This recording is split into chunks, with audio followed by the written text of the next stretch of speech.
আকাশমণি কাঠের এই ড্রেসিং টেবিল কত দিয়ে দিচ্ছেন ভাইয়া? ভাইয়া মাত্র 20,000। কি বলেন, মাত্র 20,000 টাকা? এটা কি অরিজিনাল আকাশমণি কাঠের? অরিজিনাল আকাশমণি কাঠ, এক পরিমাণে এক দানা পরিমাণ অন্য কোনো কাঠ বের করতে পারলে এটা ফ্রি। আচ্ছা, এটা একদম ফ্রি, যদি বের করতে পারেন একদম ফ্রি। এখানে থাকবে আপনার দুইটা পাল্লা, এই খেয়াল করে দুইটা পাল্লা, পাশাপাশি থাকবে তিনটা ড্রয়ার, আর এখানে আপনার বার্নিশ করা হয়েছে না, পাশাপাশি গ্লাসটা দেওয়া হয়েছে না, যেন আপনাদের বুঝতে পারেন এটা আকাশমণি কাঠ। আচ্ছা, এর পাশেরটা? জি, এর পাশে আরেকটা ডিজাইন আছে, দেখেন ভিন্ন একটা ডিজাইন, চমৎকার ডিজাইন। আচ্ছা আচ্ছা, এটার প্রাইস কত রাখছেন ভাই এটাও 20,000। এটাও 20,000 টাকা? 20,000। আচ্ছা, চমৎকার। আর এই পরেরটা?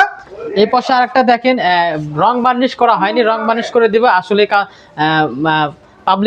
পাবলিক দেখবে যে আমরা আসলে কি কাঠ দিয়ে তৈরি করছি, হ্যাঁ, যার কারণে রং বার্নিশ করি নাই। এটার প্রাইস হচ্ছে মাত্র 16,000। মাত্র 16,000 টাকা, তাও আবার অরিজিনাল আকাশমণি কাঠের। আপনার ফাইবারটা খেয়াল করেন, অরিজিনাল আকাশমণি কাঠের। পাশেরটা? জি, পাশেরটাও সেম, এটাও 16,000। এটাও 16,000 টাকায় আপনারা নিতে পারবেন, একই রকম ডিজাইন। আর এটা দেখতে পাচ্ছেন, এটাও সেম, এটাও 16,000। এটাও 16,000 টাকায় আপনারা নিতে পারবেন। সো ভিউয়ার্সরা, তাদের সাথে যোগাযোগ করে সারা বাংলাদেশ থেকে অসংখ্য ধরনের ড্রেসিং টেবিল কালেকশন মাই ফার্নিচার থেকে আপনারা নিতে পারবেন।